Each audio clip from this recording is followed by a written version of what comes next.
It's finally here, and what seems like a year since the end of football season, the NFL Draft mercifully has arrived this week for the Houston Texans.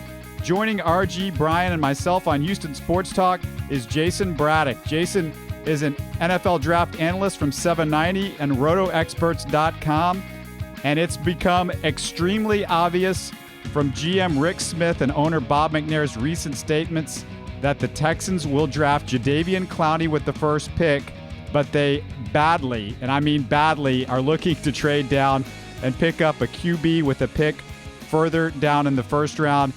Jayson, what do you think about what's going on, and what are a couple of the scenarios that you kind of see that might happen?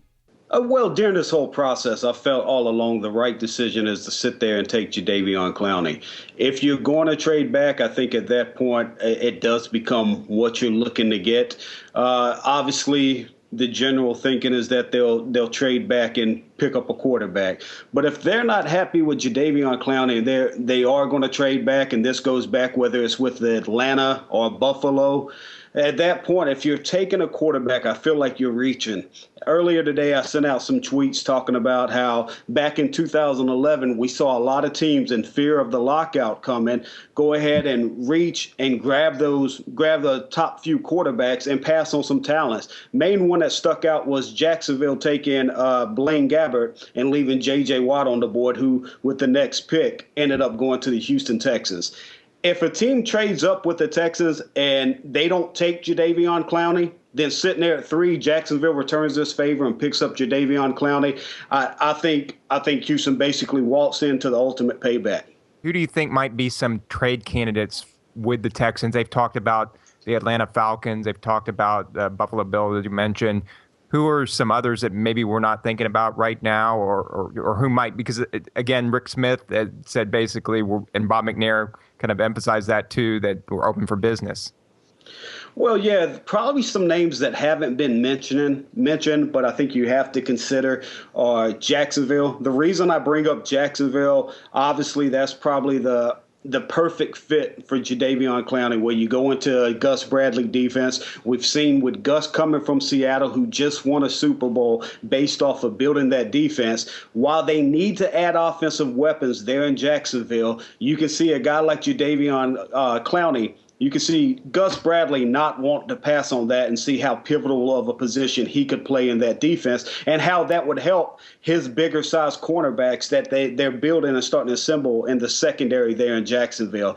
And some comments I saw earlier this week that caught my eye and made me think about this was, and I don't know the context it was set in, but Jacksonville came out and said they definitely wouldn't be opposed to come in, to trade in inside the AFC South, whether for draft picks or not. So that kind of got the ball rolling there for me. Another team that hasn't been mentioned a lot, Cleveland, with 2 first-round picks. If Houston has made up their mind to definitely trade back, for me, I don't think there's a quarterback worth taking in the top 10. And if you're going to take a quarterback in the top 10, it would be Teddy Bridgewater. And if you're believing all the rumors out there, you don't have to take Teddy Bridgewater in the first round. So if you can basically trade back and get 2 first-round picks, 4 and 26 this year from Cleveland, then I don't think it's a big drop-off to trade back again to 6 with Atlanta or to 9 with Buffalo, depending on who they want and if they're still on the board. So if you're going to trade back, I would trade back and pick up a couple extra picks. I wouldn't be opposed to trading back a couple extra times, because if you're not taking Jadeveon Clowney, then I don't think it's a huge fall off in what you decide to do after that. Jayson, to you mentioned Cleveland being an appealing prospect with them having 2 picks in this year's draft. What would be your minimum that you'd have to get in return in order to make it worth it to you to trade back and pass on a prospect like Clowney? Well, for me, what I think it would take to be worth pulling off the trade and giving up the pick that would probably go on to select Jadeveon Clowney, there's nobody willing to pay it. But I've said all along, I have no problem putting that request out there. Let's say it was Cleveland with 4 and 26. I would request at 4 and 26. I would request a second-round pick or either a third-round pick and at least next year's first-round pick as well, because that's how dominant I believe Jadeveon Clowney will be in the NFL. When all the rumors came out that Jadeveon Clowney lacked worth ethic, took plays off. I went and studied game after game, and over the last decade of evaluating college prospects, I've never studied more film than I did with Jadeveon Clowney because I was basically sent on a wild goose chase. So I watched 25 to 30 games of Clowney throughout his career, from an 18-year-old kid to a 20-year-old young man. I never once came away thinking that, hey, this guy, he didn't give 100%. Even the game that brought up most of the scrutiny, the North Carolina game last year, the kid played over 80-some games. I'm from the state of South Carolina, so I know how humid it gets down there on the field. People I know at that game said it was over 130 heat index inside of the bowl of that stadium, and yet he's still out there playing despite being sick at the time. So all the questions, concerns you can throw out the window when we're talking about Jadeveon Clowney. It's going to take a huge ransom for me to even consider trading back. But as far as the Texans, what they could be asking for, they seem so willing to go back in this draft because there's so much other talent and they're so fascinated by picking up extra picks and getting all these other pieces that it seems like they've already put out their mind Clowney and they want to accumulate 3 or 4 more starters instead of one possible Hall of Famer. Yeah, I like that trade scenario. If they were able to get something like that in return, almost it seems like the trade that the Rams pulled off when they traded down with Washington with RG3. Speaking of Clowney Knox, that a lot of critics have put out there, Jason, we talk about. I hear a lot of people say, well, you don't know if Clowney can transition to the 3-4, but as we've seen with other guys like Aldon Smith and DeMarcus Ware, they're going to be asked to rush the passer 90% of the time anyway. Can you talk about Clowney's fit as a stand-up linebacker in the 3-4? If you're a defensive coordinator in the NFL, and even if you've only been around a year or two, you have to learn to put your ego aside and adapt your scheme to the talent that's available. If a once-in-a-lifetime talent comes along, then, I mean, you're just grateful. It doesn't matter if you run 3-4, 4-3, 4-2-5. Put concepts out the window and just go out there and put these talented guys out there. Romeo Crennel sitting in a situation where he could have not one, but 2 guys that are once-in-a-lifetime talent. When you look at the physique and the type of aggressiveness that Clowney and J.J. Watt play with, and even Brian Cushing to a lesser extent. Not to take anything away from Brian Cushing, but as talented as he is, you also have to factor in the injury history. And even if he was 100% healthy, I couldn't put him on the level of J.J. Watt and Jadeveon Clowney. That's how rare these two are as a dying breed, basically. So with all the talk about concept and there's a 3-4 and how he would fit, who cares? You get J.J. Watt on the field and Jadeveon Clowney in your front 7 with Cushion and probably another young guy that's going to come in and play inside linebacker in this 3-4 system. Then it doesn't matter if you line 3 men up front and basically one of the outside linebackers like Clowney has his hands down or hand up. You could still, in essence, be a 3-4 scheme, but you're bringing him off the edge, whether it's hand down in the ground and he's flying off, or if he has to drop back in coverage a couple times, I could see there being some concern. But all the talk with DeMarcus Ware in Dallas, all the years they did the 3-4, he rarely ever dropped in coverage. So it's been made more into a media publicity as something why Clowney wouldn't work here on top of the work ethic. But when you watch the way he plays, and as smart as Romeo Crennel is, this is a guy who's not been in the league 1 or 2 years. This is a guy that's been here for so long that he understands that, look, I can take these 2 guys, I can build my defense around them, and then the rest of it, as long as I got those as the foundation, then I can build any type of defense I want. Let me ask you this. The Texans right now, the talk has been who's going to be the first pick of the draft, and then we've talked the second round just because it could be a quarterback. But either the Texans are going to pick up another pick and drop down, so they're going to have another pick in the first 2 rounds. Plus, you have a guy in the 3rd round that's still a top 65 pick in the draft. Who should the Texans be looking for? What position, I guess specifically, should they be looking for in the 3rd round or in the 1st and 2nd round if they do trade down? Give me a position or 2 that you really feel like that's where they need to go after. There's so much talent at wide receiver that you don't have to go in the 1st, 2nd, or possibly even the 3rd round because you could get a guy. But if you find a guy that fits perfectly, and Bill O'Brien's come out and said a couple times now that the slot wide receiver position is just so crucial to his offense. So we know that's going to be something he's going to want to get. I don't know what his board looks like as far as how big of a drop he has between a Bruce Ellington, who's a true slot receiver. But I look at Bruce Ellington and I said this would be the perfect guy for what he does and a great compliment to Andre Johnson and DeAndre Hopkins. Obviously, if they do take Clowney at 1, if their hands forced or whatever leads to it, if they take Clowney and at the end of day 1, they still have Clowney on their roster, most people are going to feel like the Texans are pressed to take a quarterback there too. The top 12 quarterbacks or so in this draft, there's not that much that separates 1 from 12, in my opinion. You're not getting a guy in the top 10 picks that will, hands down, if you make every expert's wage their house on it and their livelihood, would definitely tell you, yeah, without a shadow of a doubt, I'll take that bet. This kid in the top 10 will have a better career than the guy you draft in the 3rd or 4th round. So with that being said, I personally wouldn't take a quarterback to the 3rd or 4th round. And depending on what's available at 33, my number one option would be to trade down, because we keep hearing about how deep this class is. So you're going to have a lot of first rounders that slide into that 2nd round, and you're going to have all these other GMs. 31 other teams are sitting there saying to themselves, I can't believe this guy's still there at 33. They're going to have all night to sleep on it thanks to the new Roger Goodell draft system that came in place a couple years ago. And so with that whole night, if you're Rick Smith, you're getting to take calls and answer it, and I'm trading that pick. I'm picking up either 2 2s or 2 and 2 3s or whatever I can get for 33. I'm trading back, and now I'm adding a couple more picks in the top 100 because that's the key number. Jason, as you saw in the mock draft I had for State of the Texans that you contributed with, I actually had the Texans trading down from 33 about 5 or 6 spots to Jacksonville, who I think will pass on a quarterback in the 1st round and then look maybe to move up and get whoever they have at the top remaining at that position.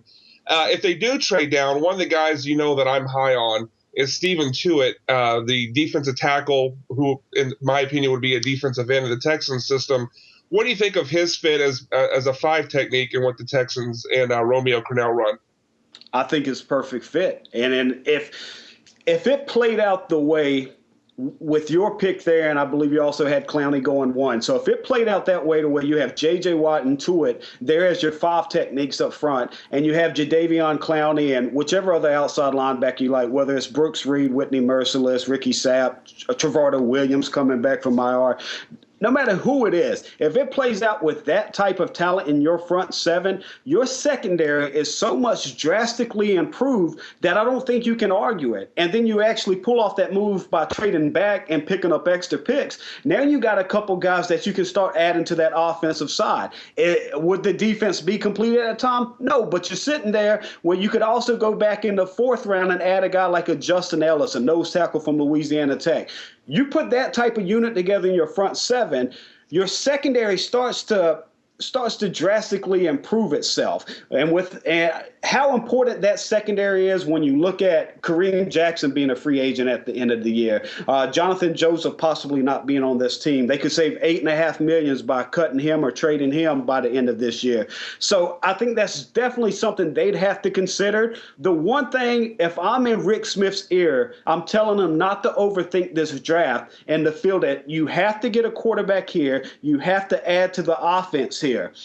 I've seen an email that the Houston Texans PR sent out earlier, and in the email they said since 2004 they've had 17 picks in the 1st or 2nd round. Only 3 of those have been offense. So a lot of people are going to read that and say, well, we definitely need to start filling up this offense. The offense isn't lacking for talent.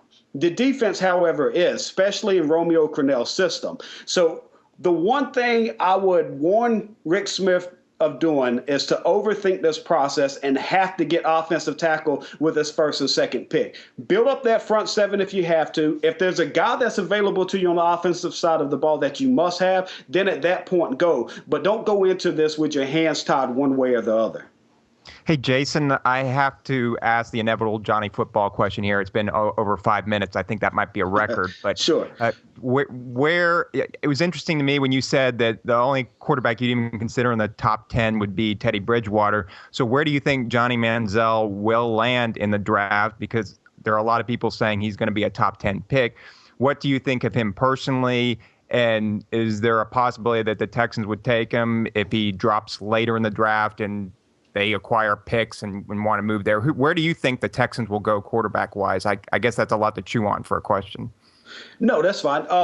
Well, during this whole process, if you asked me when we first began, would Bill O'Brien and Rick Smith, would they consider a guy like Johnny Manziel? After watching all his film and what he did at college, I would have said hands down, no. There's no way they would consider him. But as this process goes along, all you hear more and more is that how every team's enamored with him and how they love his talent and they think they can fix them. I think Bill O'Brien's probably got a little bit of an ego, and I don't mean that in a negative way. You have a lot of these coaches that come in, especially when they get their first head coaching job. They haven't been humbled yet in the sense of how great the pros are and how it's a completely different game. So when you have an offensive-minded coach that wants to pick his quarterback, would it surprise me that if he took Johnny Manziel in the top 10 now? No, it wouldn't surprise me at all, because I believe he would think that he could take all his great things and continue to add to that and work on his weaknesses. Would I personally take Johnny Manziel? I've said since January I wouldn't take the guy in the first 2 rounds.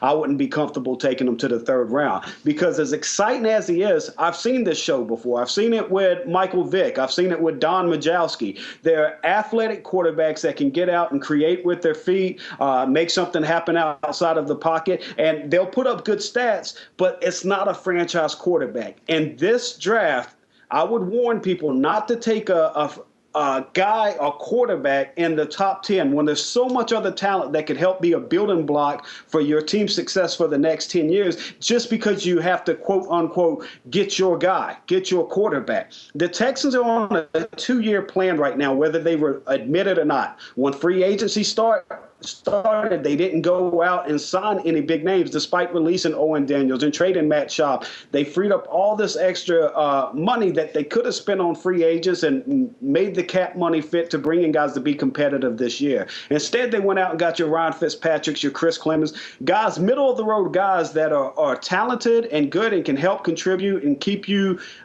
in play if they find a quarterback this year. But I personally think the Texans are best suited to add those guys that are surefire home run, makes your team better for the next 5 to 10 years, and try to pick up 2 developmental quarterbacks this year. If it doesn't work out and you're not comfortable with them at the end of this year, you have the 2015 draft. After adding 11 picks or however many they decide to use on prospects in this draft, you have next year to go back and say, hey, we filled out all these needs in 2014. Let's trade up if we have to. Let's move heaven and earth if we need to get our guy, and then trade up and get the best quarterback available or the second best, which possibly could be a better quarterback class. To answer your question, if they're there at 33, I think their pick is probably Jimmy Garoppolo. Nothing I've been told, but I hear the definition of quick mind from Bill O'Brien, accuracy being important. And I think of Jimmy Garoppolo. Do I have him rated that high? No, but at the end of the day, my opinion doesn't matter to anybody in the Houston Texans organization, and they're going to do what they think's the best fit. And everything that's coming out of there, if they don't take a quarterback in the top 10, I just have a feeling that their guy fitting Bill O'Brien's definition at 33 would be Jimmy Garoppolo. Jayson, I certainly agree with you that Garoppolo could be the guy at 33. He does possess a lot of the traits that Bill O'Brien seems to look for. If they don't go with Garoppolo in the 2nd round, let's say they wait to the 3rd round, and let's say they also pick up a second quarterback in the draft like Bill O'Brien has said that they plan to do, I want to get your thoughts on the guy I like personally, and Zach Mettenberger, maybe in the 3rd round, and also a guy that I'm not very high on, Logan Thomas, that I seem to be on an island about. It seems like everybody that I read from, that I hear on the radio, they all seem to like Logan Thomas, including one guy, Greg Cosell from NFL Films and Yahoo Sports, who went as far as to say that Logan Thomas was more pro rating now than Cam Newton was in 2011. Logan Thomas has made a visit to the Texans, on the campus visits, as they call them. So it looks like they might target him 5th, 6th round. Your thoughts on Mettenberger and Logan Thomas? I'll start off with Zach Mettenberger. This is a guy I've had rated as my number 4 quarterback all along, even when we didn't know how he'd come back from the health issues. With Mettenberger, this is going to sound bad, especially in the Houston market, but it's really not as bad as it sounds. He reminded me of a stronger arm Matt Schaub. And the reason I put that label on him, you definitely see starting quality NFL quarterback. You see limited mobility, but he's also got that arm that he can fit the ball in any window and make any throw, which Texan fans have been lacking for the last several years with Matt Schaub as the signal caller here in Houston. The one thing with Mettenberger, though, that also draws the comparison with Schaub, in the big moments, he always left me wanting more. I don't think he put his best foot forward, and I don't know if that's because of the way they used him at LSU and if he'll continue to develop in a pros. But that's a guy I definitely, especially there in the third round, or if they trade back in the second and pick up a couple extra picks, that's a guy who would definitely intrigue me for the Houston Texans. The big arm guys that you're talking about, Logan Thomas, I also throw in Tom Savage that everybody's infatuated with, and even Stephen Morris. These are all three guys that the Texans have either gone to their pro day or had come in for a visit and they worked out. All of these guys are arm talents, prototype guys that fit the mold of what Bill O'Brien looks for in an NFL quarterback. So I'm not sure how much of this is kicking the tires, and I would be interested in all three of them at the right cost. And that cost for me is a 6th, 7th round developmental quarterback. Now, what you're hearing on Tom Savage is 2nd round, which is insane to me. For Logan Thomas, like you mentioned, now all of a sudden he's raised up to where people are talking about him possibly as a 3rd round pick. Stephen Morris, I haven't heard the inclined value on him. So out of the three, that would be the guy I'd be most interested in for the Texans in the 6th, 7th round. Because all of them have the stature and the arm that you'd want to see in a Bill O'Brien's offense, but all of them have huge holes. Logan Thomas, when I evaluated his film, good and bad, it was a guy that I would only bring in as a developmental quarterback if he understood that if this don't work out in 1 to 2 years and you don't start to drastically grow, I'm moving you to a tight end, because that's what he was coming out of high school. This was a guy that was recruited to Virginia Tech, coming out as a tight end, 6'6", very athletic, good speed. He could be a top 3, top 4 tight end in this draft, and he could be a playmaker in the league. Obviously, you would try to play the hand to turn him into a quarterback first, but the price on those tickets for Tom Savage and Logan Thomas would scare me off where I wouldn't select either one of them guys. Jason, after his disappointing pro day, how far has Teddy Bridgewater dropped? Because you said that he's one of the quarterbacks you like better in this draft. And then also Blake Bortles, another one who's been talked about more as somebody to draft who could be a prospect, not come in and help you immediately, but has those NFL traits that they look for and could potentially be a starting quarterback, a good starting quarterback down the road. Could you go over both of those and where they might fall in the draft, late 1st round, early 2nd? With Teddy Bridgewater, I think the media probably got caught up too much into his pro day and started over evaluating it, and then they started talking to NFL teams, and all this extra stuff started coming out about how we overvalued him as a media. He was never a 1st round pick in their board. Whether you believe that or if it's all smokescreen, I tend to believe that's a smokescreen, because I've watched the tape, and when I watch the tape, when I look at him versus Manziel and Bortles and all these other top quarterbacks that's mentioned there in the 1st round, for what he does and for what an NFL team would need to get out of a quarterback year one to start winning, Teddy Bridgewater would be the pick for me.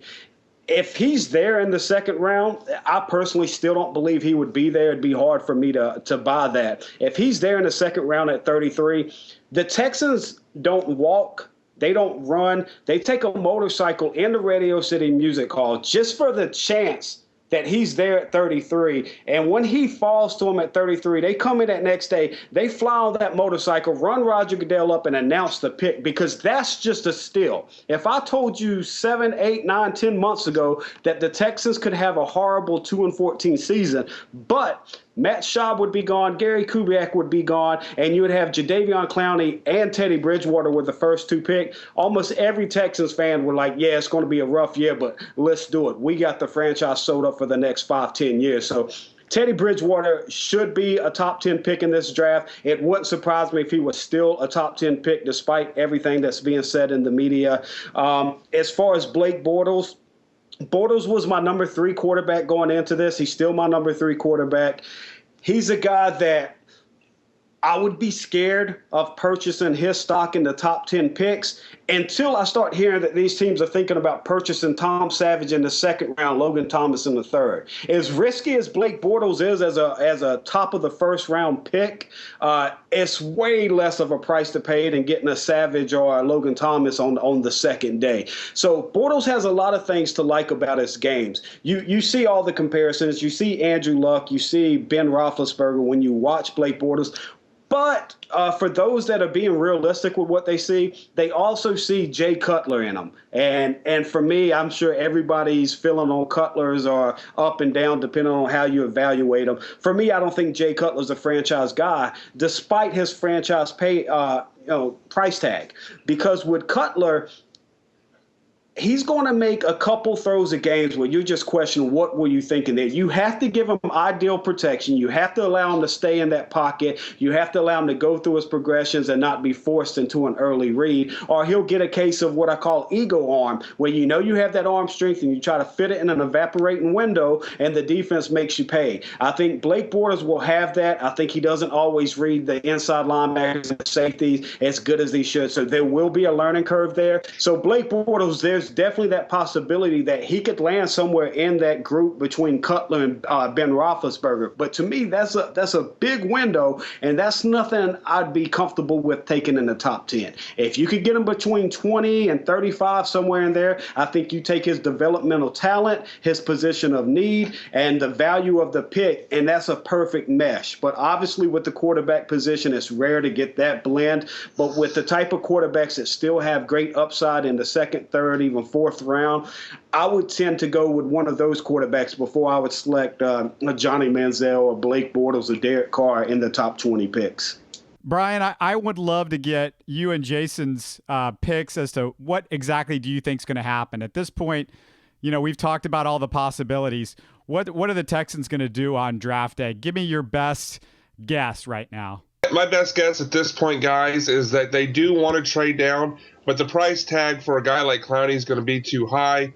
And at the end of the day, Thursday, 7 o'clock, Roger Goodell is going to go up to the microphone and announce that Jadeveon Clowney, defensive end from South Carolina, will be the Texans' first overall pick.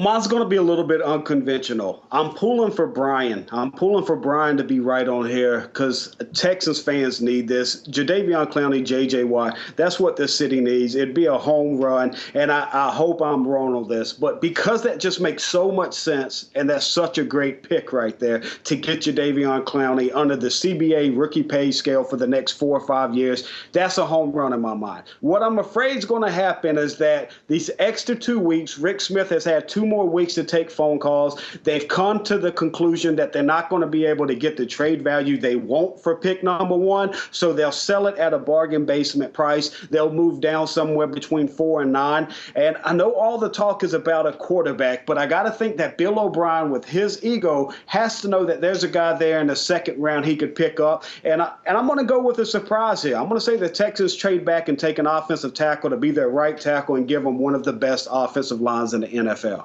My thought was they definitely are going to trade down if they get anything decent. If they can figure out a way to get 3 picks in the top 2 rounds instead of 2. I just think they're too scared of investing and going after a Jadeveon Clowney. I just don't think that's going to happen. And I think they really want to just compile more picks because as you know, Jason, the Texans, they've got so many holes. It's not a quick fix. As you said, it's a 2-year deal. And I just don't see a way that they don't want to trade down if somebody gives them at all anything decent. And I don't think I don't put the value as high as you guys do. I think if they can get something in the top 10 and then they can get another pick in those top 2 rounds, I think it'd be worth it for them because I just don't think they think Clowney is a guy that's just 100%. You can stamp it down. This guy's going to change the game, and this guy's going to be a top 5 defensive player in the NFL as soon as he gets picked. So, well, thank you so much, Jason, for joining us, and can't wait till this coming weekend. Finally, we'll get it all over with. Hey, I appreciate y'all guys having me on. Thank you, Jason. Yeah, thank you, Jason. That was Jayson Braddock from 790 and RotoExperts.com on Houston Sports Talk. Check out more of our interviews on HoustonSportsTalk.net.